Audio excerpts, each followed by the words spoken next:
Hello વિદ્યાર્થી મિત્રો, chapter number 1 આપણો કમ્પ્લીટ થઈ ગયું. હવે આપણે ચેપ્ટર નંબર 2 માં ફરીથી રીએન્ટ્રી કરી રહ્યા છીએ. એમાં થિયરીના બધા જ ટોપિક થઈ ગયેલા છે, ઉદાહરણના દાખલાઓ એ પણ થઈ ગયા છે. સ્વાધ્યાયમાં પાર્ટ 2 આખું જે બીજું ચેપ્ટર છે એના આપણે બે ભાગ પાડ્યા હતા, પાર્ટ 1 અને પાર્ટ 2. પાર્ટ 2 ના બધા જ દાખલાઓ એટલે કે પ્રશ્નોની ચર્ચા થઈ ગયેલી છે, પણ સ્વાધ્યાયમાં પાર્ટ 1 ના જે કંઈ પ્રશ્નો દાખલાઓ છે એની ચર્ચા હજુ બાકી છે. એ ગણવાથી, એ સમજવાથી ચેપ્ટર નંબર 2 નું જે આપણું JEE નીટનું જે વર્ક છે એને એક તાકાત મળશે. તો આજથી આપણે ચેપ્ટર નંબર 2 ના પાર્ટ 1 ના સ્વાધ્યાયના જે કંઈ પ્રશ્નો છે એની આપણે ચર્ચા ચાલુ કરીએ છીએ. મેં ગણેલા છે, તમારે ખાલી ગણવાના છે અને પછી વ્યવસ્થિત એને સમજવાના પણ છે. તો કઈ જગ્યાએ છે, કયા દાખલા છે, એ બધી ચર્ચા હું કરીશ સાથે સાથે, બરાબર. સૌથી પહેલા સ્વાધ્યાયની અંદર જો 2.1 થી ચાલુ કરી 2.4 સુધીના એક્ઝામ્પલ એકદમ સરળ જ છે, ખાલી સમજવાના છે. એક પ્રકારનું રિવિઝન જ છે, નવું નહીં થયું. 2.1 એટલે આજનું આ જે લેક્ચર છે એમાં પ્રોટોન, ન્યુટ્રોન, ઇલેક્ટ્રોન, સમસ્થાનિકો એના સંદર્ભમાં બધા પ્રશ્નો જે હોય છે એની થોડી ચર્ચા કરશું આપણે. તો 2.1 માં બે પ્રશ્નો છે. પહેલો પ્રશ્ન છે ઇલેક્ટ્રોનની સંખ્યા ગણો. દરેકની પાસે ટેક્સ્ટબુક છે. ઇલેક્ટ્રોનની સંખ્યા ગણવાની, જેને ભેગા કરવાથી 1 ગ્રામ વજન થાય, બરાબર. તો હવે ગણતરી પ્રશ્ન શરૂ કઈ રીતે કરવો? તો દરેકની પાસે ઇલેક્ટ્રોનનું દળ હોવું જોઈએ. અને બધાને ખબર છે 9.1 × 10⁻31 kg છે. અને ગ્રામમાં લખવું હોય તો 9.1 × -31 છે. kg માંથી ગ્રામમાં જવું હોય તો 10⁻³ વડે ગુણવા પડે. એટલે આ કિંમત તમારી 9.1 × 10⁻28 શેમાં થઈ જશે? ગ્રામમાં થઈ જશે. એનો અર્થ એવો થાય કે આટલું દળ કેટલા ઇલેક્ટ્રોનનું? 1 ઇલેક્ટ્રોનનું. સમજાય છે? એટલે ત્રિરાશી મૂકી દો એટલે ખ્યાલ આવી જશે કે 9.1 × 10⁻28 ગ્રામ આના બરાબર કેટલા ઇલેક્ટ્રોન થાય? 1 ઇલેક્ટ્રોન થાય. તો આપણે કેટલા ગ્રામની વાત છે? 1 ગ્રામની વાત છે. તો 1 ગ્રામમાં કેટલા? એટલે 1 ને 9.1 × 10⁻28 વડે ભાગી નાખવાના. તો આ જે જવાબ આવશે એ ઇલેક્ટ્રોનની સંખ્યા આવશે. ક્લિયર? આનો જવાબ આવશે પ્રમાણિત સ્થિતિમાં 1.09 10⁻27 ઇલેક્ટ્રોન આવશે પ્રમાણિત સ્થિતિમાં, બરાબર.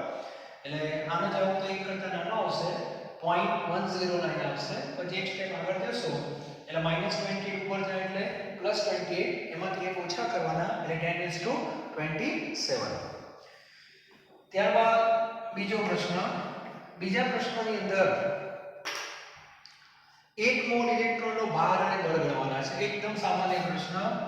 આગળ મેં કહેલું છે 1 મોલ ઇલેક્ટ્રોન એટલે 6.022 × 10⁻23 ઇલેક્ટ્રોન થાય, બરાબર. હવે આપણી પાસે 1 ઇલેક્ટ્રોનનો ભાર છે.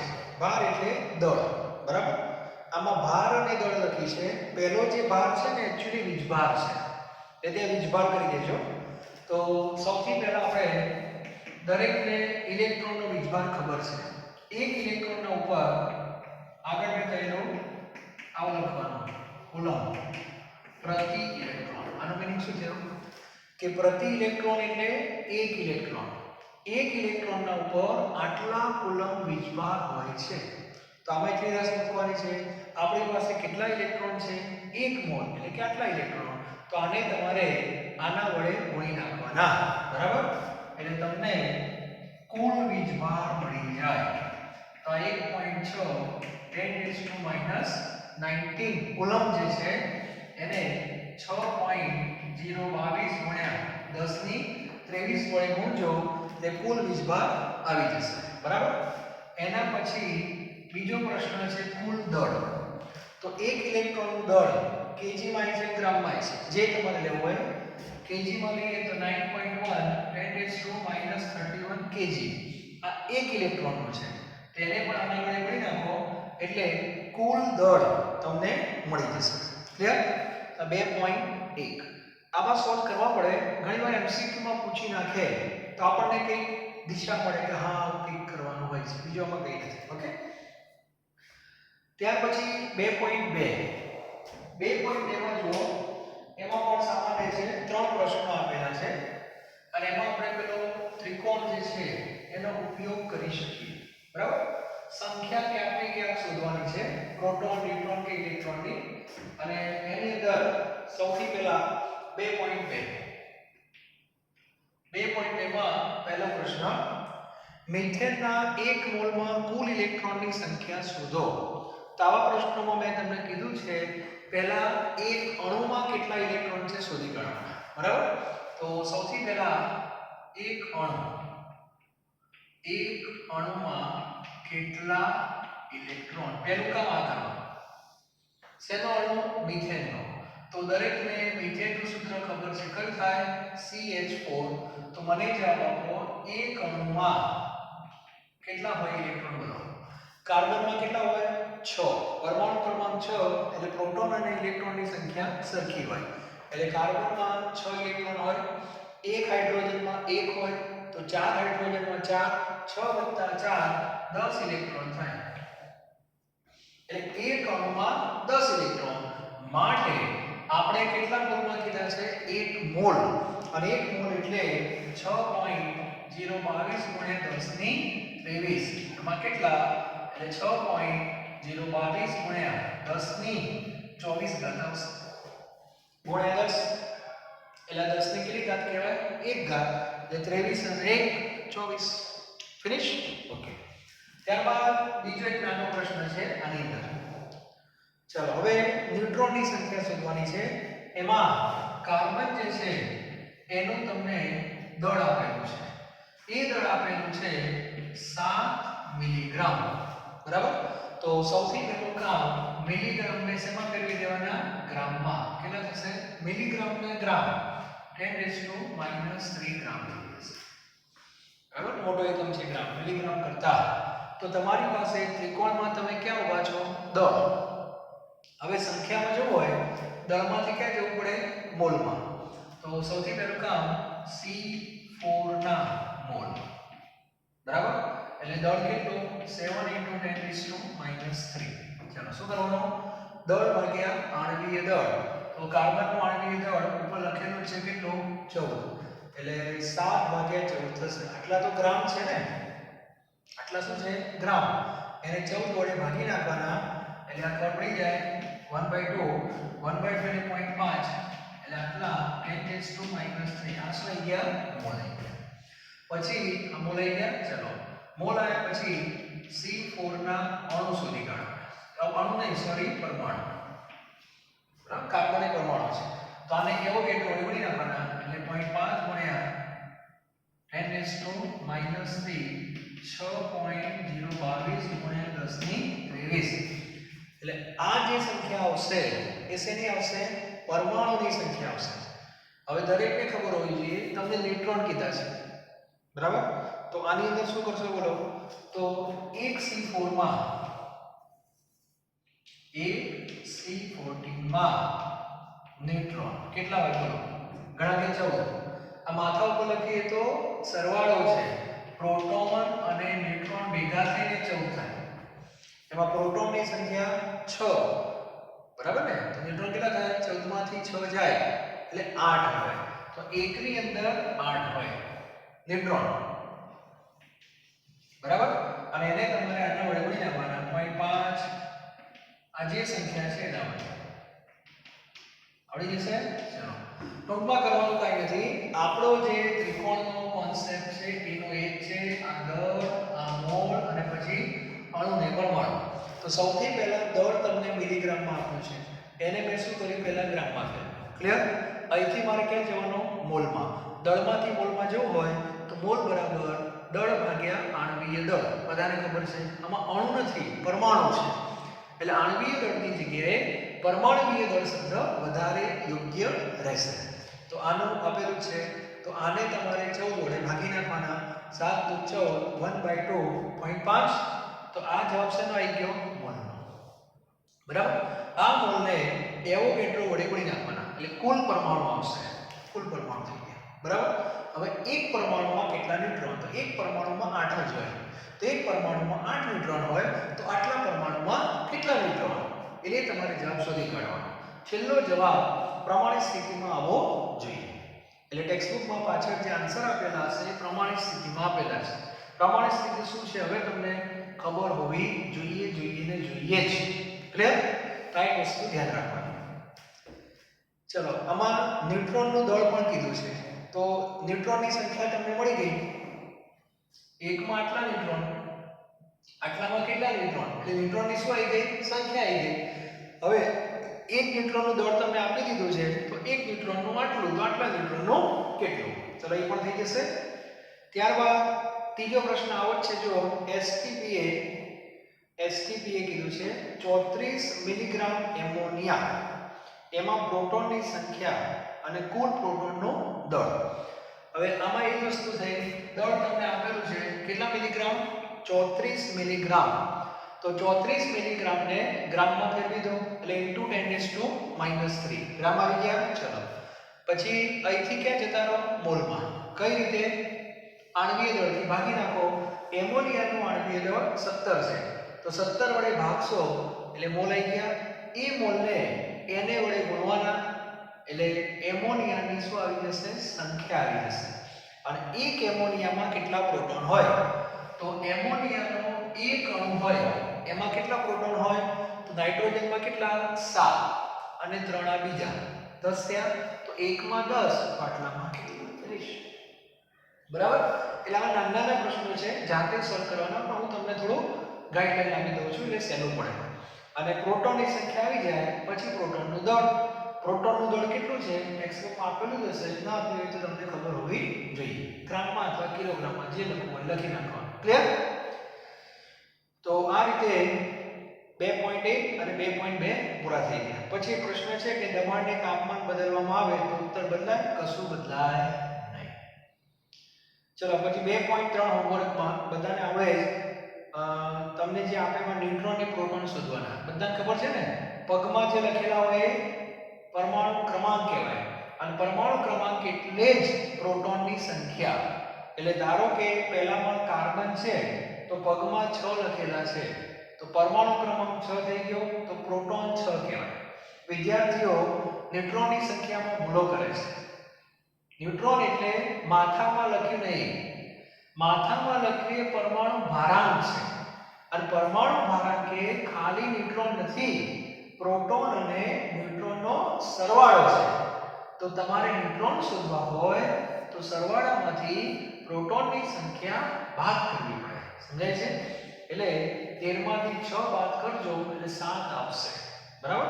તો આ રીતે બાદબાકી કરશો, માથું અને પગ એ ન્યુટ્રોનની સંખ્યા આપશે, ખાલી પગ દેખાય એ પ્રોટોન છે. ક્લિયર? એના પછી 2.4 આપેલ પરમાણુય ક્રમાંક આપેલો છે, દળને આધારે પરમાણુની સંપૂર્ણ સંજ્ઞા લખો. એટલે મેં તમને 1 થી 30 સુધીના તો કહેલા છે કે Z બરાબર 17 એટલે ક્લોરીન કહેવાય. હવે ક્લોરીનને કેમ લખાય? તો બધાને ખબર હોવી જોઈએ ક્લોરીન આમ લખાય. પગમાં લખવાના 17, બરાબર? અને માથા ઉપર લખવાના 35.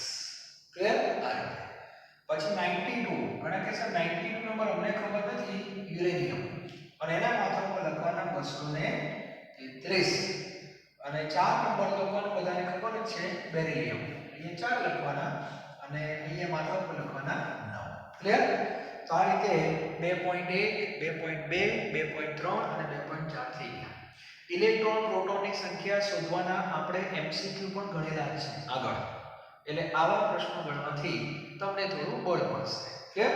અને સંખ્યાની સાથે સાથે આની અંદર દળ પણ આપેલું છે, એટલે એકનું દળ ખબર હોય તો બધાનું દળ મળી જાય. ક્લિયર? ચાલો હવે આ વિભાગની અંદર પાછળ કેટલાક પ્રશ્નો છે એ પણ સાથે લઈ લઈશું. એક સરખા પ્રશ્નો આપણે સાથે લેતા હોઈએ છીએ. ક્લિયર? હવે જે પ્રશ્નો છે 2.35 થી ચાલુ કરી, યાદ રાખજો 2.35 થી ચાલુ કરી છે 2.44 સુધી આપણે લેવાના છે. સાવ સામાન્ય છે, ગભરાઈ જવાની કોઈ જરૂર નથી. 2.35 જો કાર્બન પરમાણુનો વ્યાસ, કાર્બન એટલે આ કાર્બન છે બરાબર. હવે વ્યાસ એટલે બધાને કે કેવું ના પડે, વ્યાસ કોને કહેવાય? આને વ્યાસ કહેવાય. એ વ્યાસ છે 0.15 નેનોમીટર. 0.15 નેનોમીટર. હવે એમ કહે છે કે કાર્બનની સંખ્યા ગણવાની 20 સેન્ટીમીટર લાંબી સ્કેલ ઉપર, એટલે અહીંથી ચાલુ કરી અને અહીં સુધી ધારો કે આટલું અંતર 20 સેન્ટીમીટર છે બરાબર. તો 20 સેન્ટીમીટરમાં કાર્બનના કુલ કેટલા પરમાણુ આની અંદર ગોઠવી શકાય? તો સામાન્ય પ્રશ્ન છે. તો સૌથી પહેલું કામ શું કરવું પડે? એકમો થોડા સેટ કરવા પડે. આ નેનોમીટર છે અને આ સેન્ટીમીટર છે. બે રસ્તા છે, કાં તો આને સેન્ટીમીટરમાં લઈ જાઓ, કાં તો આને નેનોમીટરમાં લઈ જાઓ. સહેલું આવડશે સેન્ટીમીટર ને નેનોમીટર. ઘણા કે અમને સાહેબ ખબર નથી સેન્ટીમીટર ને નેનોમીટરમાં કેમ લઈ જાઓ. તો મેં તમને આગળ એક લેક્ચર હતું આપણો એકમો વાળો, એમાં મીટર અને નેનોમીટરના સંબંધો કરાયા હતા. ઘણા કે હા એ તો અમને ખબર છે. તો એ જ રીતે આગળ વધો, સેન્ટીમીટરને પહેલા મીટરમાં ફેરવી દો બરાબર. તો 20 સેન્ટીમીટરના મીટર કેટલા થાય? તો કશું કરવાનું નહીં, ઇન્ટુ 10⁻² કરવાનું. આ 100 વડે ભાગ્યા કહેવાય. ઘણા કે 100 વડે ભાગવાના, સાચી વાત છે. પણ હવે આપણે 11મા સાયન્સમાં ભાગવાને એવું નહીં બોલવાનું, ઇન્ટુ 10⁻², એટલે આ ભાગ્યા જ કહેવાય. જો +2 કરો તો ગુણ્યા કહેવાય. સમજાય છે આખી વસ્તુ? ઓકે. તો આ કિંમતને આના વડે તમે ગુણો છો, એનો અર્થ એવો થયો કે હવે આ કિંમત મીટરમાં થઈ ગઈ, એટલે આ કાઢી નાખો. આવું શીખી જાઓ બરાબર. હવે તમારે મીટરમાંથી ક્યાં જવાનું? નેનોમીટરમાં. તો 20 ગુણ્યા 10⁻², આ મીટરમાં છે. ચલો, તો મીટરમાંથી નેનોમીટરમાં જવું હોય તો 10⁹ વડે ગુણવા પડે, અને એ કિંમત થઈ જશે નેનોમીટરમાં. એટલે 20 ગુણ્યા 10⁷ નેનોમીટર થાય. ક્લિયર? એનો એટલે આટલી પેલી છે, આટલું અંતર છે. હવે આ નેનોમીટર અને આ નેનો થઈ ગયા, એટલે હવે તમે ત્રિરાશિ મૂકી શકો કે 0.15 નેનોમીટરમાં કેટલા પરમાણુ? એક પરમાણુ બરાબર. માટે 20 ગુણ્યા 10⁷ નેનોમીટરમાં કેટલા પરમાણુ? એટલે આ જે કિંમત છે એને 0.15 વડે ભાગવાના, અને આ તમને પરમાણુની શું આપી દેશે? સંખ્યા. એટલે એક સામાન્ય વસ્તુ છે, પણ એકમોનો ઉપયોગ કરતા આવડવો જોઈએ. ઓકે, ચાલો એટલે જોઈ લેજો તમે. બીજો પ્રશ્ન ઊંધો છે. એમાં સંખ્યા આપી દીધી છે કે કાર્બનના પરમાણુ આટલા ગોઠવ્યા 2.36. એમાં સંખ્યા આપી છે કાર્બનના પરમાણુઓની 2 ગુણ્યા 10⁸ આટલા કાર્બનના પરમાણુઓ ગોઠવ્યા એવું કહે છે. અને લંબાઈ જે આપેલી છે, લંબાઈ એ 2.4 સેન્ટીમીટરમાં છે. કઈ વાંધો નહીં બરાબર. એટલે આ કુલ લંબાઈ છે અને આટલા પરમાણુ ગોઠવ્યા છે. તો કુલ લંબાઈમાં આટલા પરમાણુ તમે ભાગી નાખો બરાબર. આ કુલ લંબાઈ છે 2.4, એને ભાગવાના છે 2 ગુણ્યા 10⁸ બરાબર. તો અહીંયા હશે તમારે 1.2 ગુણ્યા 10⁻⁸ સેન્ટીમીટર. અને આ જે આવશે એ વ્યાસ આવશે. શું આવશે? વ્યાસ. અને તમને શું કીધું છે? ત્રિજ્યા. આને પાછા 2 વડે ભાગી નાખવાના, એટલે 0.6 10⁻⁷ માઈનસ 8 સેન્ટીમીટર થાય. એટલે પ્રમાણિત સ્થિતિમાં 6 ગુણ્યા 10 માઈનસ 9 સેન્ટીમીટર થાય. ક્લિયર? આ રીતે કરી શકાય સેન્ટીમીટરમાં. નેનોમીટરમાં જવું હોય તો આને મીટરમાં લઈ જાઓ, મીટરમાંથી પાછા નેનોમીટરમાં લઈ જાઓ, એમ કરતા કરતા તમને જવાબ મળશે. તો આ રીતે કરી શકાય. આનો જવાબ તમારે આવશે નેનોમીટર. મીટરમાં તો સેન્ટીમીટરમાં બરાબર છે -8, આ સેન્ટીમીટર એટલે 6 ગુણ્યા માઈનસ 9 સેન્ટીમીટર થાય. આના મીટર કરવા જાવ તો 10⁻² કરો એટલે મીટર થાય. અને નેનોમીટર કરવા જાવ એટલે પાછા 10⁹ એટલે આપણે ઉડી જાય. એનો અર્થ કે 6 ગુણ્યા 10⁻² જવાબ જે આવે એ નેનોમીટરમાં આવશે. બરાબર? એટલે આ રીતનો જવાબ પાછળ તમને આપેલો હશે. એ જોઈ લેવાનું. 0.06. એટલે આ પ્રશ્નો સામાન્ય છે, પણ એકવાર જોયેલા હોય ને તો આપણને ખબર પડે. બીજું કંઈ નથી. એટલે પરમાણુનો આકાર શું હોય? ગોળા જેવો હોય. એટલે ગોળાઓને કહી દે કે ભાઈ આટલી લંબાઈમાં ગોઠવવાના છે એટલે એનો વ્યાસ છે. બરાબર? એમાં વિચારવાની જરૂર નથી. પછી 2.37 પણ તમે જુઓ આવો જ કંઈક છે. એમાં ઝિંક પરમાણુનો વ્યાસ આપી દીધો છે એંગસ્ટ્રોમમાં. એટલે બધાને એકમોમાં થોડીક માસ્ટરી હોવી જોઈએ. બરાબર? તમને ઝિંક પરમાણુનો શું આપ્યો છે? વ્યાસ 2.6 એંગસ્ટ્રોમ આપેલા છે. ઓકે? ત્રિજ્યા શોધવાની છે ppm માં. જો એકમોનું નોલેજ છે, બીજું કંઈ નથી. તો સૌથી પહેલું કામ કરો સાહેબ, ઘણા કે સાહેબ મને એંગસ્ટ્રોમ ને પિકોમીટરનું તો નોલેજ જ ખબર નથી, પણ તમને પિકોમીટર ને મીટરનું નોલેજ તો છે કે નહીં? તો આને ગમે તેમ કરીને મીટર બનાવી દો. તો 2.6 ગુણ્યા 10⁻⁻10 કરો એટલે આ મીટર થઈ જાય. આ બધાને ખબર હોય છે. બરાબર છે? એટલે આ થઈ ગયા તમારા મીટર. અને મીટરને સૌ ફેરવવાના કીધા છે પિકોમીટરમાં. તો આગળ ચર્ચા થઈ ગઈ. પિકોમીટરમાં જવું હોય તો 10 ની 12 ઘાત વડે ગુણવા પડે. બધા તમને ખબર છે? આવું લખાય તમને ખબર હોય તો 10⁻12 મીટર બરાબર 1 પિકોમીટર થાય. તો -12 ને સામે લઈ જાઓ તો સમાન શું થાય? 1 મીટર બરાબર 10⁻12 પિકોમીટર થાય. ઊંધું થઈ જાય ને? સામે લઈ જાઓ પ્લસ થઈ જાય. એટલે 1 મીટર બરાબર આટલા પિકોમીટર. તો આટલા મીટર બરાબર કેટલા થાય? એટલે આ તમારે 2.6 10⁻² પિકોમીટર થાય. ત્રિજ્યા કીધી છે ને? હા, બરાબર. એટલે ત્રિજ્યા જોઈ લેવાની 2. આ તો વ્યાસ છે ને, અને 2 વડે ભાગવાના. આ વ્યાસ છે એટલે 1.3 થાય. 1.3 ગુણ્યા 10 ની 2 ઘાત થાય. 10 ની 2 ઘાત એટલે 130 પિકોમીટર આવશે. બરાબર? એટલે એટલું સામાન્ય પ્રશ્ન. પછી ઇલેક્ટ્રોન ગોઠવાયેલા છે તો પરમાણુની સંખ્યાની વાત છે. ટૂંકમાં લંબાઈ તમને આપી દીધી, તો શું કરવા નથી. તો સેન્ટીમીટરમાં ઉપયોગ કરો તો એ વાંધો નહીં. એ પરમાણુની સંખ્યા કીધી છે, ઇલેક્ટ્રોનનો કોઈ રોલ નથી એમાં. બરાબર? પછી 2.38 એમાં કુલમ આપેલા છે. એક કણ ઉપર આટલા કુલમ વીજભાર છે તો ઇલેક્ટ્રોનની સંખ્યા શોધો. તો બધાને ખબર છે કે કણ આ એક કણ છે. બરાબર? હવે એમાં કેટલા ઇલેક્ટ્રોન છે આપણને ખબર નથી, પણ આ કણ ઉપર કેટલા કુલમ વીજભાર છે એ તમને આપેલું છે. 2.5 ગુણ્યા 10⁻16 કુલમ આ ટોટલ વીજભાર છે. તો એક ઇલેક્ટ્રોનનો ઉપર કેટલું હોય તમને ખબર છે, તેના વડે ભાગી નાખવાનું. 1.6 10⁻19 કુલમ પર ઇલેક્ટ્રોન. એટલે કુલમ કેન્સલ થઈ જશે.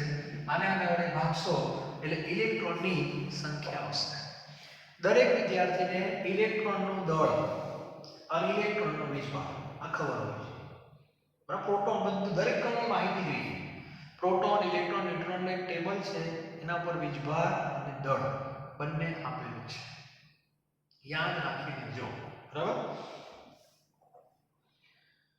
2.39 પણ સેમ છે. એમાં કુલમ આપેલા છે, ઇલેક્ટ્રોનની સંખ્યા શોધવાની છે એટલે આના વડે ભાગી નાખશો એટલે થઈ જશે. પછી 2.40 રુથરફોર્ડના પ્રયોગમાં સામાન્ય રીતે ભારે પરમાણુઓ ગોલ્ડ, પ્લેટિનમનો આપણે ઉપયોગ કરીએ છીએ અને આલ્ફા કણનો મારો કરાવીએ છીએ. જો હલકા હોય તો શું થાય? હલકા એટલે એલ્યુમિનિયમ હલકા હોય તો એવું કહે છે કે એનું કેન્દ્ર નાનું થઈ જાય. કેન્દ્ર નાનું થઈ જાય અને સ્પેસ વધી જાય એટલે એમાં વધારે આલ્ફા કણો પસાર થશે. વધારે આલ્ફા કણો પસાર થશે. બરાબર? અને થોડું વિચલન પણ વધારે થશે કારણ કે જગ્યા નાની થઈ જશે. પછી 2.41 માં બ્રોમિન ની વાત છે. સંજ્ઞા સ્વીકાર્ય નથી ટૂંકમાં ઉત્તર આપો. તો દરેકને ખબર હોવી જોઈએ કે આપણી એક પદ્ધતિ છે કે સમસ્થાનિકોના કેસમાં ન્યુટ્રોનની સંખ્યા બદલાય છે એટલે માથું બદલાય. માથું બદલાય ત્યાં સુધી ચાલે, પગ બદલાવા ના જોઈએ. એટલા માટે પરમાણુ ક્રમાંક હંમેશા નીચે લખાય, પરમાણુ ભારાંક ઉપર લખાય. તમે આમથી આ બદલી શકતા નથી અને એક પદ્ધતિ છે. બરાબર? એમાં બહુ વિચારવાની જરૂર નથી. હવે દરેક વિદ્યાર્થીઓ થોડાક પાછા એલર્ટ થઈ જાઓ. હવે જે 3 દાખલા હું તમને ગણાવું છું આજના લેક્ચરના એ મોસ્ટ આઈએમપી છે. લખી જ રાખો. 2.41 સોરી 2.42 2.43 અને 2.44 અને એની બાજુમાં જે ડબલ ઈ નીટ એવું લખી દો. ક્લિયર? ચાલો.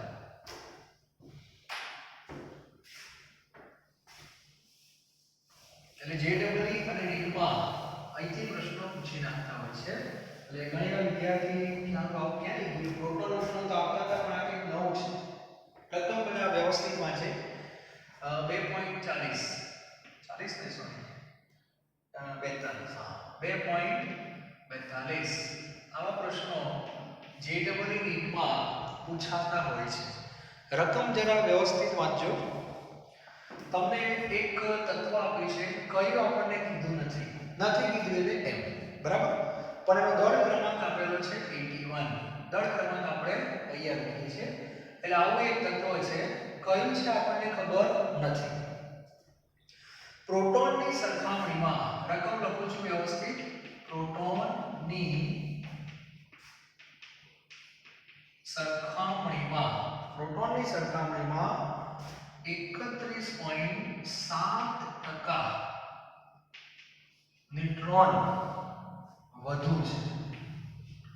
આવી એક માહિતી તમને આપેલી છે. બરાબર? તો તમારે પરમાણુની સંજ્ઞા બતાવવાની છે.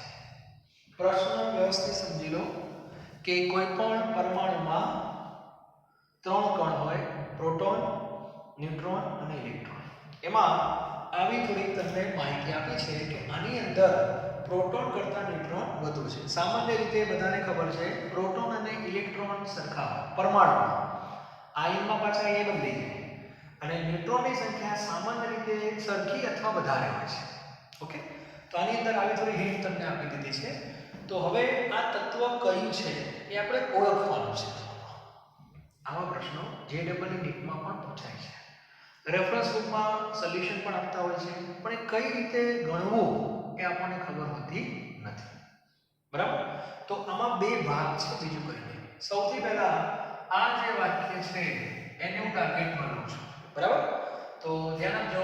સૌથી પહેલો મારો વિભાગ હું શું કરું છું? ટકા કોની સાપેક્ષમાં હોય? ટકા કોની સાપેક્ષમાં હોય? સોરી. સમજાય છે? તો આ કેસમાં એક ત્રિરાશિ મૂકવાની છે. આપણને તો કેટલા પ્રોટોન છે, કેટલા ન્યુટ્રોન છે કશી ખબર નથી. બરાબર છે? તો હવે હું ખાલી આવું લખું છું. ધ્યાન આપજો. જો આ વાક્ય ઉપરથી જો P એટલે પ્રોટોન, જો P બરાબર 100, બરાબર? તો n કેટલા? બુદ્ધિનો વિષય. વિચારો.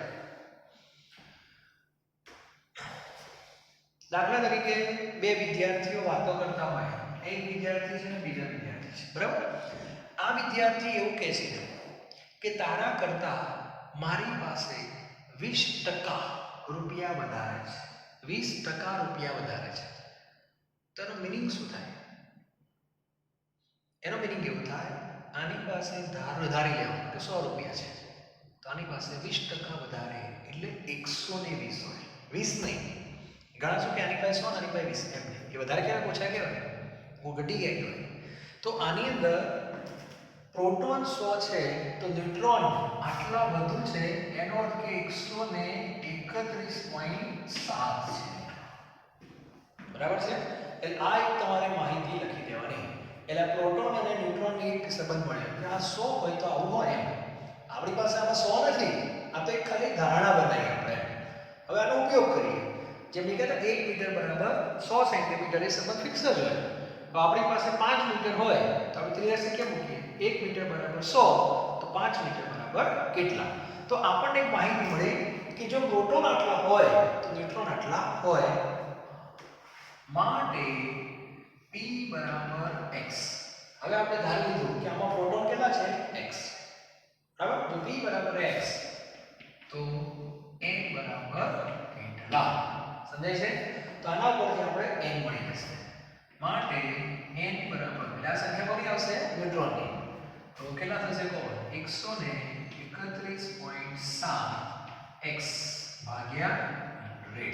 આટલું લખી મૂકી દેવાનું બસ. એટલે પ્રોટોનની સંખ્યા x મેં ધારી લીધી, તો ન્યુટ્રોનની સંખ્યા મને x ના સ્વરૂપમાં મળશે. તો આ મારો પહેલો વિભાગ. ચલો હવે બીજો વિભાગ. હવે તમને 81 આપેલા છે.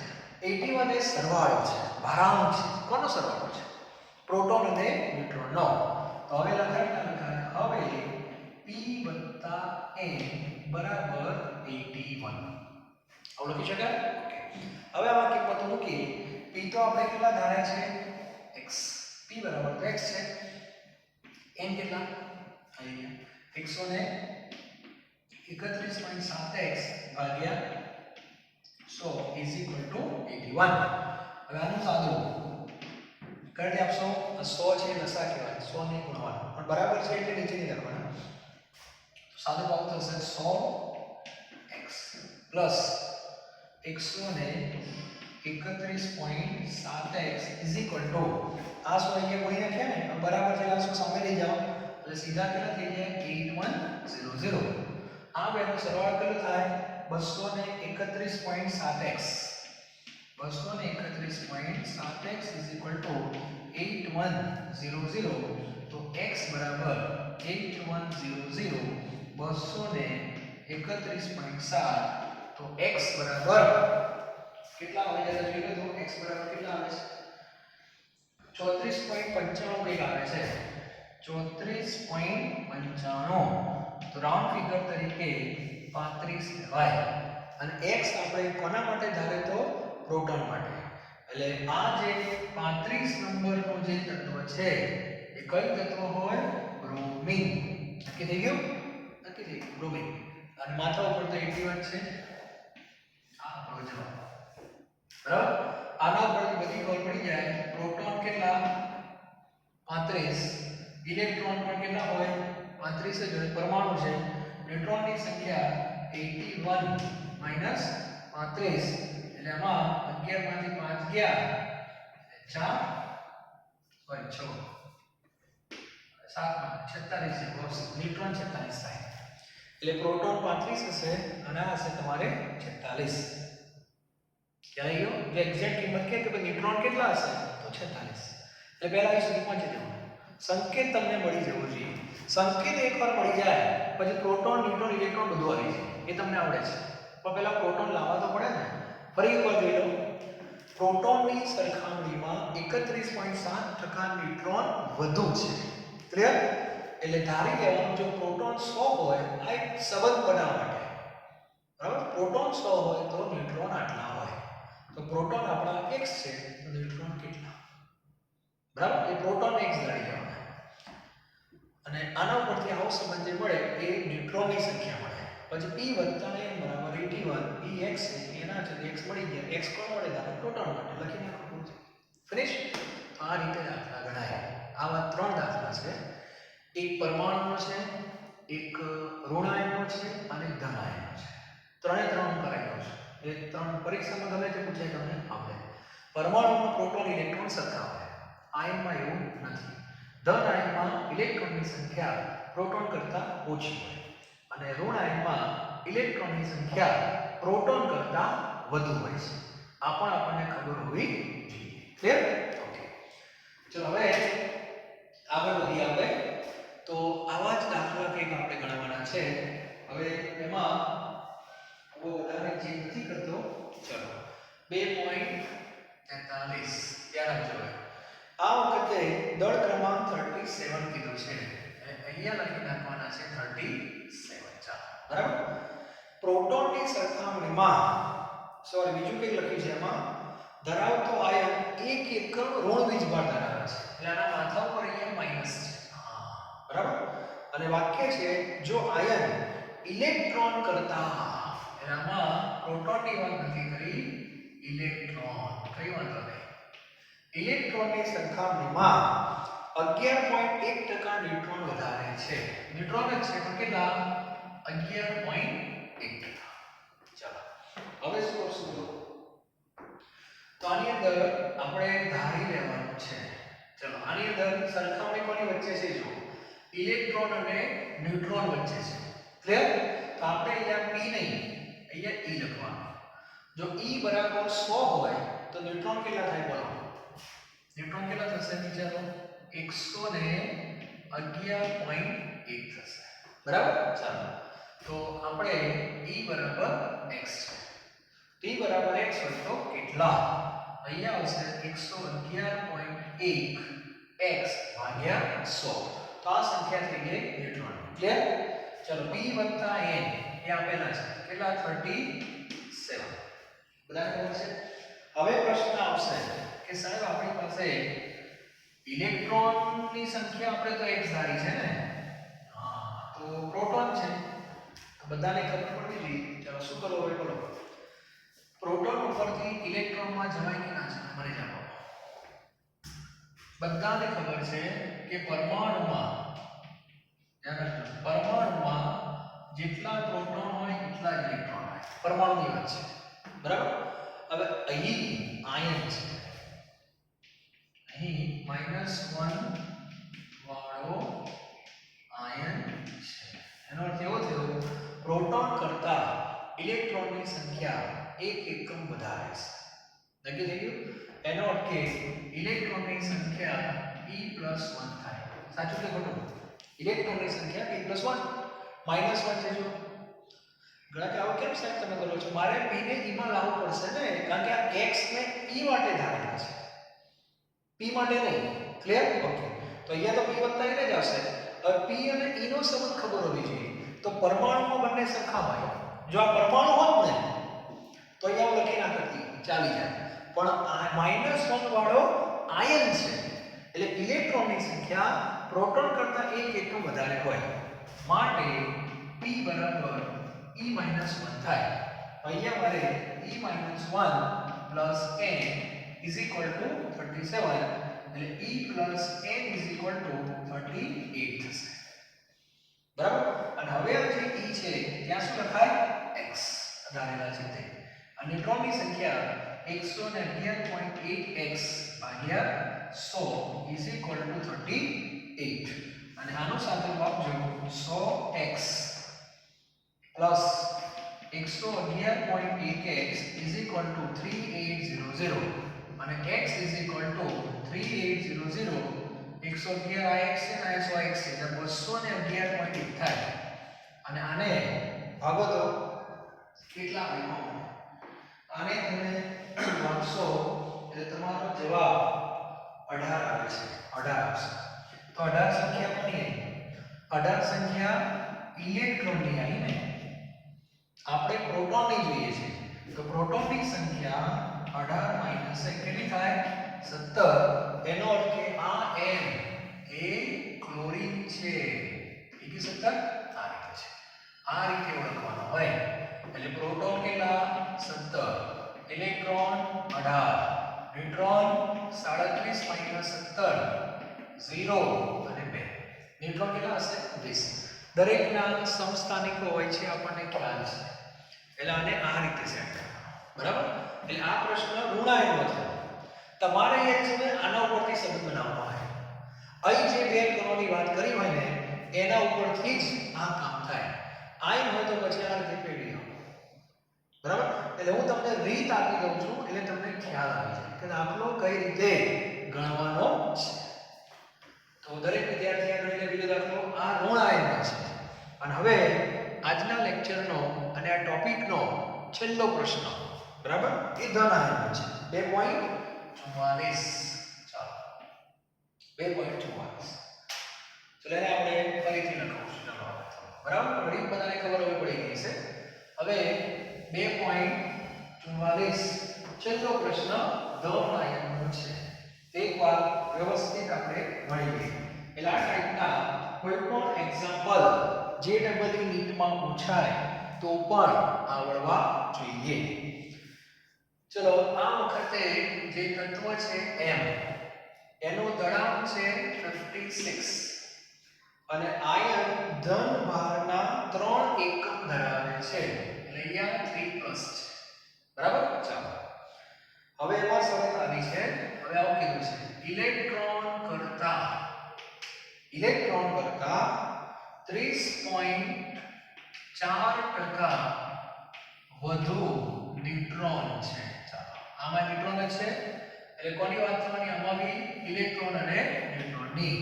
એટલે શું લખવાનું? જો ઇલેક્ટ્રોન 100 બરાબર તો ન્યુટ્રોન 130.4 બરાબર. માટે ઇલેક્ટ્રોન x તો ન્યુટ્રોન કેટલા? તો ન્યુટ્રોનની સંખ્યા 130.4x ભાગ્યા કેટલી આવશે? 100. થઈ ગઈ. ચાલો આ પહેલું કામ આટલું તો કરી દેવાનું. એટલે સંબંધ જે આપેલો હોય એના ઉપરથી ન્યુટ્રોનની સંખ્યા પહેલા શોધી કાઢવાની. એ x માં જ આવશે. બરાબર. હવે બીજું સ્ટેપ સીધું લખી નાખવાનું p + n = 26.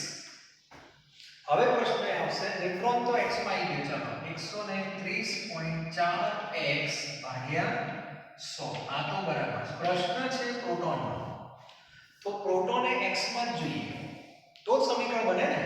તો આપણે x તો કોના માટે ધારેલ છે? ઇલેક્ટ્રોન માટે ધારેલ છે. તો પ્રોટોન ને ઇલેક્ટ્રોનનો સંબંધ ફરી એકવાર લખું છું પરમાણુ. ચાલો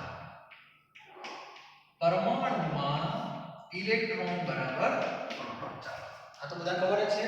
હવે અહીંયા જે વાત છે +3 વાળો આયન આમ છે તો ઇલેક્ટ્રોનની સંખ્યા પ્રોટોન કરતા 3 એકમ ઓછી હોય. નક્કી થઈ ગયું. તો પ્રોટોનની સંખ્યા ઇલેક્ટ્રોન કરતા 3 વધારે હોય. વસ્તુ એક જ છે. તો અહીંયા મારે e ની જગ્યાએ શું લખવાનું? e + 3 બરાબર. હવે e ની કિંમત કેટલી? x 3 ને ભેગા થઈ જાવ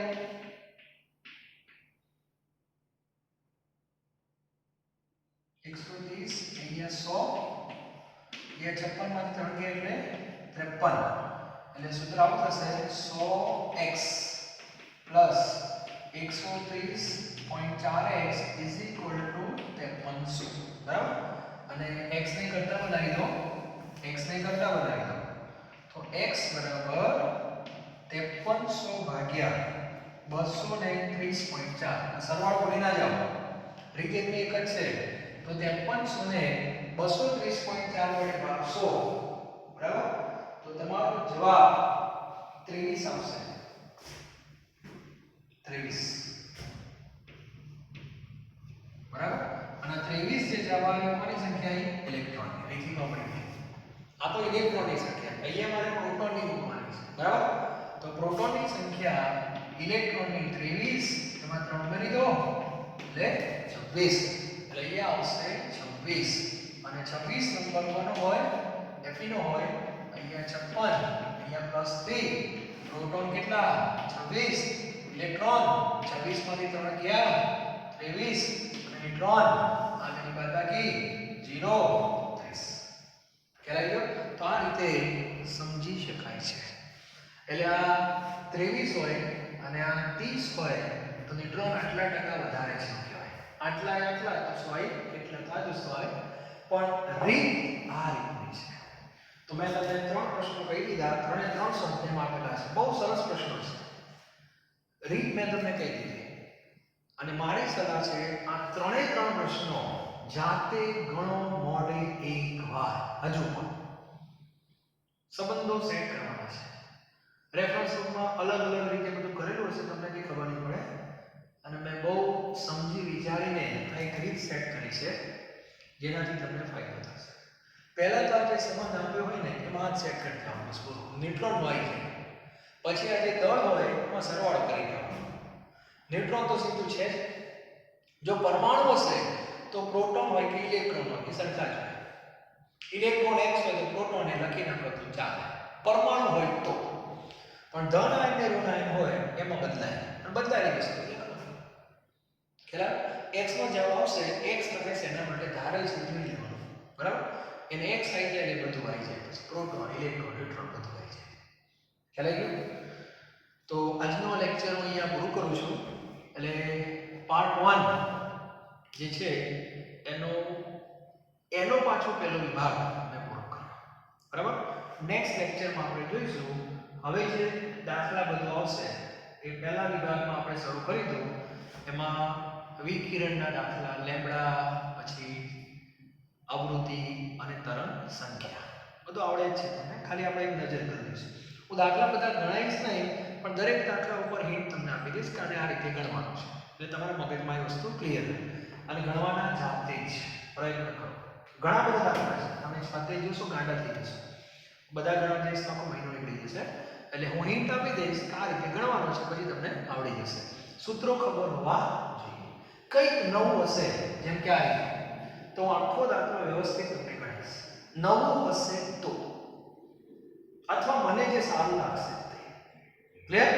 અધરવાઇઝ હિન્ટ આપીશ, ગાઈડલાઈન આપીશ, તમારે જાતે ગણવાના. અને એકમોમાં આમથી આમ જતા પણ હવે જ આવડવું જોઈએ. બરાબર? Thank you very very much.